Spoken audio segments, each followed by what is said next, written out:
পানী উঠিছে কেইটা ৰুমত উঠিছে আপোনাৰ আপোনাৰ চাট ঢালাই ৰুমত পানী সোমাই গৈছে চাট ঢালাৰ ৰুমত পানী সোমাই গৈছে আৰু ইয়াতো সোমাইছে আমি দেখিছোঁ সোমাইছে গুৱাহাটী মাজমজিয়াত এখন স্কুল হাতীগাঁও মানে পানীৰ কাৰণে ল'ৰা ছোৱালী আহিব নোৱাৰে ক্লাছ কৰিব নোৱাৰে অহা অসুবিধা চাওক এজাক বৰষুণ পৰিলে এনেকুৱা অৱস্থা হয় আজি পাঠদান হ'বনে ক্লাছ হ'বনে এতিয়া কি ক'ব এতিয়া ল'ৰা ছোৱালী আহিব পৰা নাই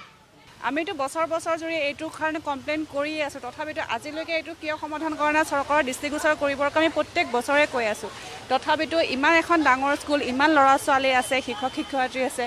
গুৱাহাটীৰ মাজমজিয়াত এখন স্কুল তথাপিতো কোনো ধৰণৰ সমস্যাৰ সমাধান হোৱা নাই আজিলৈকে গতিকে সোনকালে সমস্যাৰ সমাধান হোৱাটো আমি বিচাৰোঁ কাৰণ লগৰ ল'ৰা ছোৱালীৰ বহুতখিনি ক্ষতি হয় এনেধৰণৰ পৰিৱেশ আজিকালি গাঁৱতে নোহোৱা হৈছে হয় নিশ্চয় কিন্তু কি ক'ম আৰু আমাৰ দুৰ্ভাগ্য যে ইয়াতে গুৱাহাটীৰ মাজমজিয়াত এনেকুৱা এটা পৰিৱেশৰ সৃষ্টি হ'বলগীয়া হৈছে হল আমি এতিয়া স্কুল যাব পৰা নাই তাৰ পৰা একদম পানী হৈ গৈছে সেইকাৰণে এতিয়া আমাৰ স্কুলটো বন্ধ দিয়া নাই মানে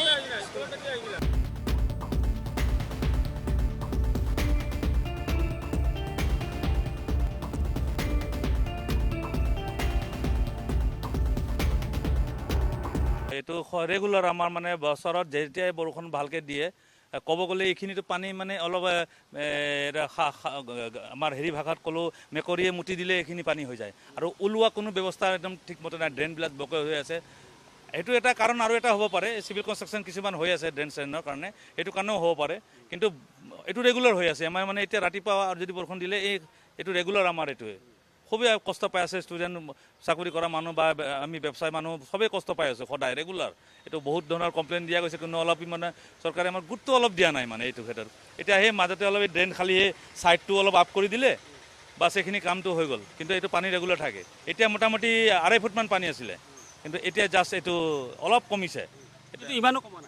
কমা নাই এইটো মানে অলপ থাকে এতিয়া যদি আৰু দি দিয়ে আৰু আঁঠু পৰ্যন্ত পানী হৈ যাব